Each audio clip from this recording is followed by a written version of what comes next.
Assalamualaikum warahmatullahi wabarakatuh. Perkenalkan, saya Prima Saputra, NIM 2023-5421 akan mempresentasikan bantalan kotak bergilir 11.1 jenis-jenis bantalan diproduksi untuk menahan beban radial murni, beban dorong murni, atau kombinasi kedua jenis beban tersebut. Tata nama bantalan bulat diilustrasikan pada gambar 11.1 yang juga menunjukkan 4 bagian penting bantalan. Bagian tersebut adalah cincin luar, cincin dalam, bola atau elektron, dan separator. Pada bantalan dengan nada rendah, pemisah terkadang dihilangkan, tetapi memiliki fungsi penting untuk memisahkan elemen-elemen sehingga tidak terjadi kontak gosok. Di bagian ini kami menyatakan pilihan dari berbagai jenis bantalan standar yang diproduksi. Bagian besar produsen bantalan menyediakan manual teknik dan brosur yang berisi deskripsi terperinci tentang berbagai jenis yang tersedia. Beberapa jenis bantalan standar yang diproduksi ditunjukkan pada gambar 11.2. Bantalan anode dalam berisi tunggal akan menerima beban radial serta beban dorong. Bola-bola dimasukkan ke dalam alur dengan menggerakkan cincin bagian dalam ke posisi eksentrik. Bola-bola dipisahkan setelah diberi beban dan pemisah kemudian dimasukkan.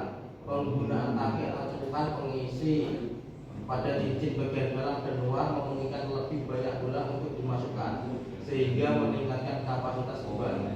Namun kapasitas dorong berkurang karena bola-bola terbentur tapi atau celukan saat terdapat beban dorong. Bantalan kotak sudut memberikan kapasitas dorong yang lebih besar. Bantalan baris tunggal dapat menahan sedikit ketidaksejajaran poros atau defleksi.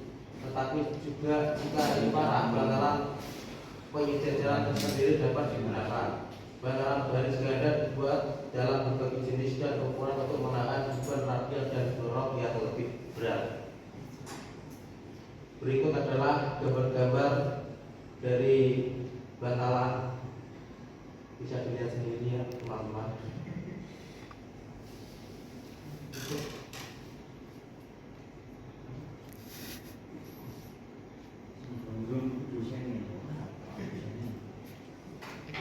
Terkadang bantalan baris juga digunakan bersama-sama untuk alasan yang sama. Meskipun bantalan baris ganda umumnya membutuhkan lebih sedikit komponen dan menempati lebih sedikit ruang. Bantalan dorong bola sementara. Beberapa variasi bantalan ruang tanda yang tersedia diilustrasikan pada gambar 11.3 di atas.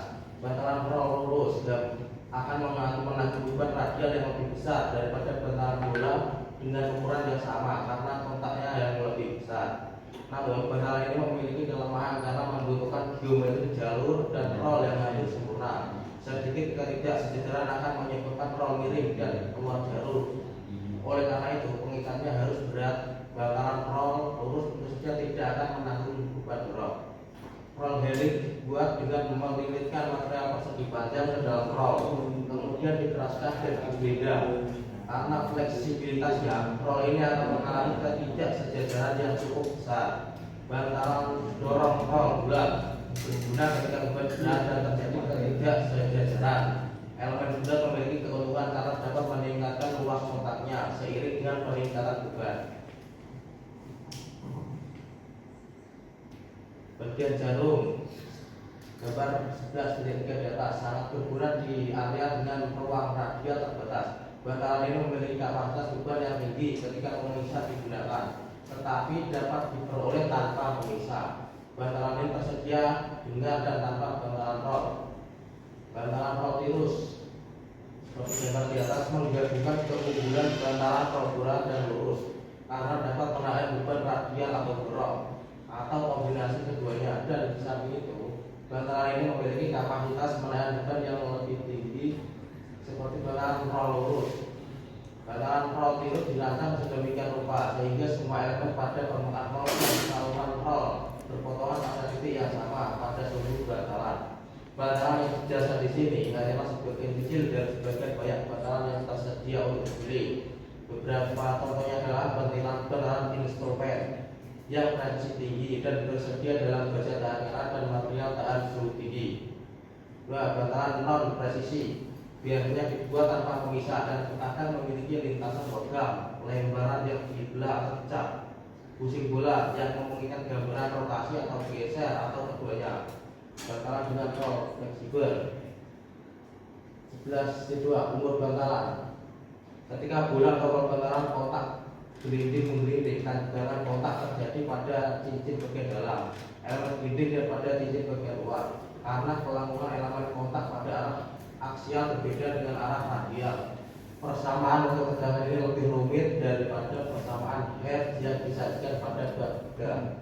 Jika bantalan bersih dan dilumasi dengan benar, dipasang dan disegel terhadap masuknya debu dan kotoran, dijaga dalam kondisi ini dan dioperasikan pada suhu yang wajar, maka kelelahan logam akan menjadi satu-satunya penyebab kegagalan. Ukuran umum adalah jumlah putaran cincin bagian dalam atau cincin bagian luar diam hingga bukti nyata pertama kelelahan.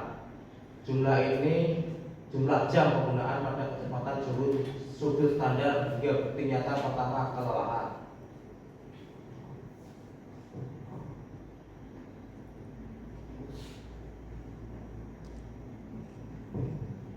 Yang umum digunakan adalah umur bantalan yang diterapkan pada salah satu ukuran yang baru saja disebutkan. Penting untuk disadari bagaimana dalam semua kelelahan umur bagian didefinisikan di atas merupakan variabel stokastik dan dengan demikian memiliki distribusi dan parameter statistik terkait. Ukuran umur bantalan individual didefinisikan sebagai jumlah total putaran atau jam pada kecepatan konstan. Operasi bantalan hingga kriteria kegagalan dikembangkan. Dalam kondisi ideal, kegagalan kelelahan terdiri dari pengelupasan permukaan penahan beban. Standar American Bearing Manufacturer Association atau ABMA menyatakan bahwa kriteria kegagalan adalah bukti pertama kelelahan. Kriteria kelelahan yang digunakan oleh laboratorium Timken Company adalah pengelupasan atau pengikisan area seluas 0,01 inci persegi. Umur pakai rating adalah istilah yang disetujui oleh ABMA dan digunakan sebagian besar produsen. Umur rating sekelompok bantalan atau bola roll yang identik secara nominal didefinisikan sebagai jumlah putaran atau jam pada kecepatan konstan yang akan dicapai atau dilampaui oleh 90% dari sekelompok bantalan sebelum kriteria kegagalan berkembang. Istilah umur minimum, umur L10 dan umur B10 juga digunakan sebagai sinonim untuk umur pakai rating. Umur pakai rating adalah lokasi persentil ke-10 dari distribusi putaran hingga kegagalan kelompok bantalan. Umur median adalah umur persentil ke-50 dari sekelompok bantalan. Istilah umur rata-rata telah digunakan sebagai sinonim untuk umur median yang menyebabkan kebingungan, sehingga banyak kelompok bantalan uji umur biasanya adalah antara 4 dan 5 kali umur L10. Setiap produsen bearing akan memilih masa pakai tertentu yang akan dilaporkan nilai bebannya. Masa pakai yang paling umum digunakan adalah 106 putaran. Timken Company merupakan pengecualian yang terkenal dengan masa pakai bearingnya pada 3000 jam pada 500 putaran per menit, yang setara dengan 90 atau 106 putaran. Tingkat masa pakai ini sebenarnya cukup rendah untuk bearing kali ini, tetapi karena masa pakai merupakan titik acuan yang sembarangan, nilai-nilai tradisional umumnya dipertahankan.